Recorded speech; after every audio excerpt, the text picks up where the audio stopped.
और चलिए बढ़ते हैं खबरों की ओर। राजधानी रायपुर से बड़ी खबर सामने आ रही है। एसआईआर को लेकर डिप्टी सीएम विजय शर्मा का बयान सामने आया है। छत्तीसगढ़ में भी होना चाहिए SIR. Deputy CM Vijay Sharma ने राहुल गांधी पर तंज कसा है। राहुल गांधी को दो तरह की बातें नहीं करनी चाहिए। वो एक बार कहते हैं वोटर लिस्ट में गड़बड़ी है, दूसरी ओर एसआईआर पर सवाल खड़े करते हैं।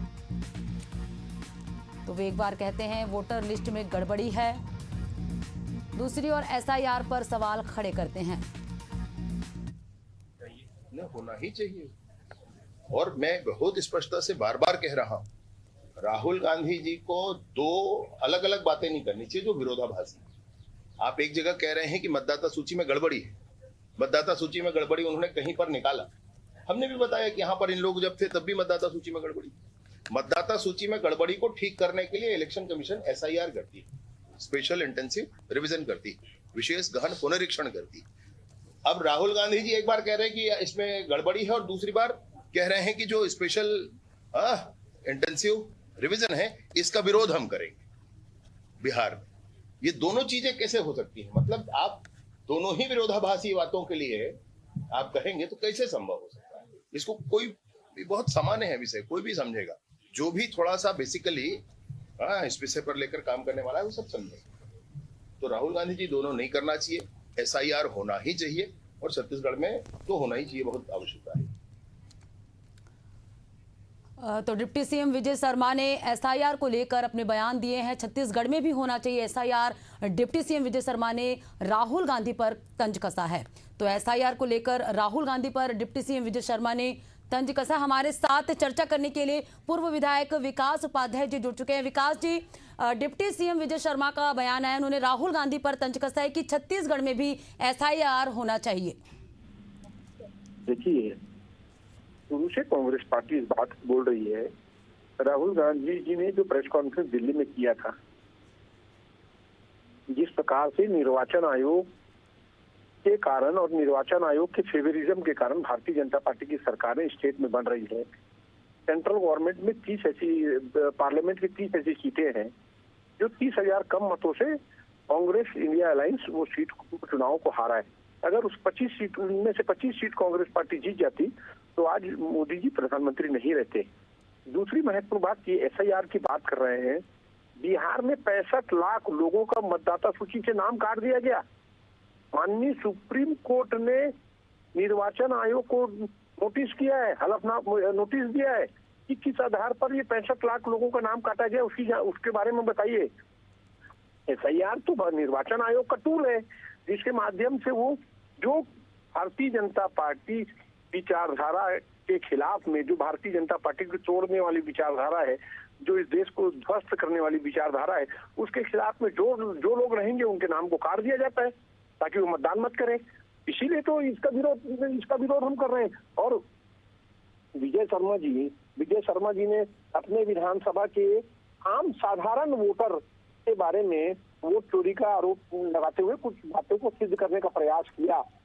अरे हमने तो दो prominent leader Bharatiya Janata party की जो सिटिंग विधायक थे, जो चुनाव लड़ने से पहले हलफनामा देते हैं, शपथ पत्र देते हैं कि मैं इस विधानसभा के इस बूथ नंबर में मेरा मतदाता नंबर ये है, उनके परिवार समेत दो लोगों का नाम, पूरे परिवार समेत दो इतिक नंबर, दो वोटर कार्ड में नंबर, वोटर लिस्ट में नाम नंबर दे दिया। आज तक निर्वाचन आयोग ने उनको नोटिस तक नहीं किया, जबकि तेजस्वी यादव के 2 वोटर लिस्ट होने के 2 नाम होने के कारण उसको नोटिस कर दिया था।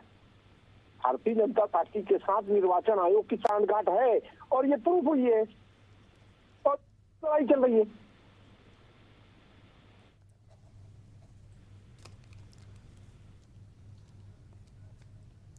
हाँ, विकास जी हमारे साथ बने रहेगा, आपसे चर्चा करेंगे। हमारे साथ रजनीश सिंह पूर्व विधायक बीजेपी की भी चर्चा के लिए जुड़ चुके हैं। रजनीश जी, जैसे कि छत्तीसगढ़ में भी एसआईआर होना चाहिए, विजय शर्मा का बयान सामने आया है, इसको लेकर आप क्या प्रतिक्रिया देंगे?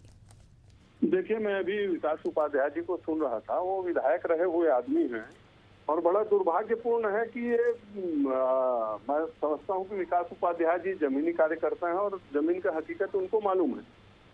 राहुल गांधी जी ने जो मुद्दा उठाया है, जिसको मैं हाइड्रोजन बम विस्फोट करूंगा, नाइट्रोजन विस्फोट करूंगा, जिन 4-5 चीजों को उन्होंने जिक्र किया है, विकास उपाध्याय जी विधायक रह चुके हैं। मैं भारत देश के जो कांग्रेस के सांसद हैं, जितने इनके सहयोगी विधायक हैं, वो कोई भी एक बोल दे कि वो 5 चीज हमारे विधानसभा में नहीं है।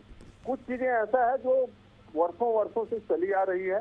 निश्चित रूप से एसआईआर की जो मांग है वो जरूरी है। एक तरफ बोलते हैं कि इसमें मकान नंबर नहीं डला है, वो विषय डिबेट का लंबा विषय है, इसलिए इसको शॉर्ट में मैं बोल रहा हूँ। एसआईआर पूरे देश में आवश्यकता है। कई मृतक लोगों का नाम है, कई लोगों का डबल नाम है, ये कॉमन चीजें हैं और हर विधानसभा में है।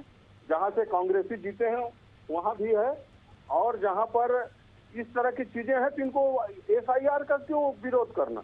इनको तो स्वागत करना चाहिए कि पूरे देश में हो, और ऐसे लोग जिनका डबल नाम है, किन्हीं का मकान नंबर नहीं डला है, वो सब एक बार हो जाए। जो घुसपैठिए हैं, जो और अन्य अन्य प्रकार के लोग हैं, ऐसे लोगों का नाम रहना चाहिए क्या? कांग्रेस बताए ना कि इनका हाँ या ना, तो इनको तो सूट करता है वहां पर रहना चाहिए, जहाँ सूट नहीं करता है यहाँ है वोट चोरी। देश की जनता, छत्तीसगढ़ प्रदेश की जनता देख रही है, समझ रही है, जान रही है। ये चाहते क्या है? सिर्फ और सिर्फ नैरेटिव फैलाना, देश में अराजकता की स्थिति पैदा करना, सभी संस्थाओं को कटघरे में खड़ा करना। लेकिन देश इनके बहकावे में नहीं आने वाली है। इनको हर चुनाव में इसी तरह के विषय लेकर आएंगे और इसी तरफ पराजित होंगे। विकास जी, रजनीश जी का कहना है कि कांग्रेस सिर्फ नैरेटिव फैलाने का काम कर रही है। रजनीश भाई हमारे साथी हैं, एक जागरूक विधायक रहे हैं। मैं सिर्फ एक ही सवाल पूछना चाहता हूँ, क्या भारतीय जनता पार्टी के 2-2 सिटिंग एमएलओ का वो 2-2 वोटर लिस्ट में नाम होना अच्छी बात है? क्या ये ठीक, ये सही है? दूसरी चीज, एसआईआर की बात कर रहे हैं। मैंने तो आपको पहले भी कहा, एसआईआर निर्वाचन आयोग का टूल है, जिसके माध्यम से जो भारतीय जनता पार्टी की विचारधारा को नहीं मानने वाले लोग हैं, उनके नाम को काटने का प्रयास किया जा रहा है। वही बिहार में हुआ, बिहार से इसका विरोध होना चालू हुआ। 65 लाख लोगों के मतदाता सूची में नाम काट देना अपने आप में मैडम कितनी बड़ी बात होती है। और 65 लाख लोगों का नाम काट दिया, तब तो सुप्रीम कोर्ट ने निर्वाचन आयोग को नोटिस जारी किया। 5 सेकंड आपसे ले रहा हूँ। ये केस जब सुप्रीम कोर्ट में गया था तो माननीय सुप्रीम कोर्ट ने कहा था 15 ऐसे नाम आप लेके आ जाइए जो सूची में नहीं है, जिनको मृतक बता के उनका नाम काट दिया गया। आप पूरे बिहार के 13 करोड़ लोगों में से 15 लोग को खड़ा नहीं कर सके सुप्रीम कोर्ट में।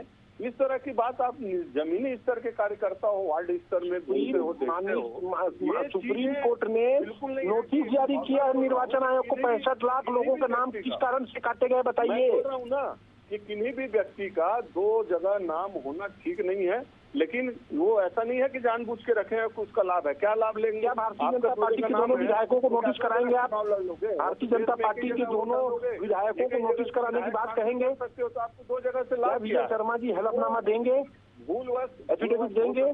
2 नाम रहे, और इसीलिए तो हम बोल रहे हैं ना, भूलवश 2 प्रोमिनेंट लीडर का नाम, आपका पीएलए नहीं है, उनके पूरे परिवार का नाम, जो विधायक है, सिटिंग विधायक है, शपथ पत्र देते हैं। सूची दिया जाता है कि नहीं चुनाव में? और जहाँ पर कांग्रेस की सरकार है वहाँ तो पूरा सिस्टम है। आखिर हम निर्वाचन आयोग के ऊपर हम प्रश्न चिन्ह खड़ा कर रहे हैं। उनके पास काम करने का क्या है? उनका क्या कोई सिस्टम है क्या? उनका अलग कर्मचारी है? अरे उसी राज्य के निर्वाचन अधिकारी, उसी के कलेक्टर, आप दोनों विधायकों का नाम वोटर लिस्ट में 2-2 जगह होना चाहिए क्या? ये आप बता दीजिए। शपथ पत्र आप भी बिल्कुल चुनाव लड़े थे, आप चुनाव लड़े हो, आप भी चुनाव लड़ते हो, आपने भी शपथ पत्र दिया था। क्या वो आ गए हैं? नहीं होना क्या चाहिए? उनके खिलाफ कार्रवाई होनी चाहिए कि नहीं होना चाहिए? इसलिए तो एसआईआर हो रहा है ना। डबल बात करते हैं आप अपनी, आपके लोगों के ऊपर में कुछ है? सीधा बात कर रहा हूँ, डबल नाम नहीं होना चाहिए। जो 2 विधायक है रजनीश भाई, जो विधायक है उनके ऊपर नोटिस होनी चाहिए कि नहीं होना चाहिए? कहाँ से डबल बात कर रहा हूँ? अच्छा, जिनका डबल नाम है उनके ऊपर नोटिस होना चाहिए कि नहीं? आप भी स्वागत करिए। और यदि किसी डबल नाम है कारणों से कट जाता है, विकास जी सुन लीजिए 2-5 सेकंड में और जवाब दीजिए। कई बार ऐसा हुआ है कि जो सांसद रहे हैं, सिटिंग विधायक रहे हैं, जब नेक्स्ट चुनाव में नॉमिनेशन करने गए तो उनका नाम गायब था। आपके कांग्रेस की सरकार में 10 उदाहरण मिल जाएंगे। फॉर्म भरते हैं तो हमारा वोटर लिस्ट में कहाँ नाम होता है, वो नाम का वो वोटर स्लिप को हम लोग अपने फॉर्म के साथ अटैच करते हैं। आप कौन सी दुनिया में बात कर रहे हैं? कार्यकर्ता है कि नहीं आपके ग्राम पंचायत? कौन सी दुनिया में रह के बात कर रहे हैं? आप निर्वाचन के सिस्टम को जानते नहीं। निर्वाचन आयोग मतदाता सूची उपलब्ध कराता है, मतदाता सूची प्रशासन की के कॉपी पहले को फिर दावा आपत्ति अटेस्टेड लेता है, करके इसका नाम गस्टेड क्या हो तो ऑफिसर आजकल से ऑनलाइन निर्वाचन की चल रहा है। आप प्रक्रिया को आगे बढ़ाते हैं तो आपको जमा करना पड़ता है। क्या आपके दोनों विधायकों को, आपके नेताओं को मालूम नहीं था? विकास जी, जैसे कि रजनीश जी कह रहे कि स्वागत करना चाहिए, अगर डिप्टी सीएम ने ये बातें कही कि छत्तीसगढ़ में भी एसआईआर होना चाहिए। मैं तो आपको बोल रहा हूँ एसआईआर के माध्यम से भारतीय जनता पार्टी उसको टूल की तरह उपयोग कर रही है और उन लोगों के वो नामों को काटा जाता है जो इनकी विचारधारा का विरोध करते हैं, जो इनकी गलत नीतियों का विरोध करते हैं, खुल के सामने रहते हैं, उनके नाम को काट दिया जाता है। नहीं तो नाम जोड़ने का प्रावधान है कि नहीं? यदि मान लीजिए ऐसे लोग हैं, आपके बीएलए हैं कि नहीं, आपके कार्यकर्ता हैं कि नहीं, आप वार्ड चुनाव लड़वाते हो, पंच का, सरपंच का, वो पार्षद का, वो इतना मतलब सोए हैं आपके पास, मतलब ये बात बोल के जनता के बीच जाओगे तो क्या आपका छवि बनेगा? विकास जी, आप तो कम से कम इस तरह की बात मत करो। हमारे लोग देखते रहते हैं, अपने वार्ड में काम करते हैं, पांच लोग का नाम नहीं है। चलिए, बिल्कुल विकास जी, रंजीत जी, आप दोनों का बहुत बहुत शुक्रिया तमाम चर्चा के लिए।